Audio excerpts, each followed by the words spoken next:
এটা হচ্ছে আমাদের প্রাইমারি স্কুল। এই স্কুলে আমরা পড়ালেখা করছি। আর ওই যে আমার পিছনে যেটা দেখতে পাচ্ছেন, এটা হচ্ছে আমাদের মাদ্রাসা। মাদ্রাসাতে আমরা পড়ালেখা করছি, আমাদের বাড়ির পাশেই। ভিডিওটা ভালো লাগলে কমেন্টে জানিয়ে দেবেন। এটা হচ্ছে আমাদের প্রাইমারি স্কুল। এই স্কুলে আমরা পড়ালেখা করছি। আর ওই যে আমার পিছনে যেটা দেখতে পাচ্ছেন, এটা হচ্ছে আমাদের মাদ্রাসা।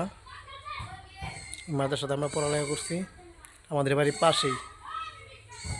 ভিডিওটা ভালো লাগলে কমেন্টে জানিয়ে দেবেন।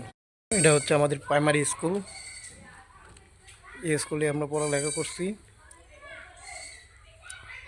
আর ওই যে আমার পিছনে যেটা দেখতে পাচ্ছেন, এটা হচ্ছে আমাদের মাদ্রাসা। মাদ্রাসাতে আমরা পড়ালেখা করছি, আমাদের বাড়ির পাশেই। ভিডিওটা ভালো লাগলে কমেন্টে জানিয়ে দেবেন।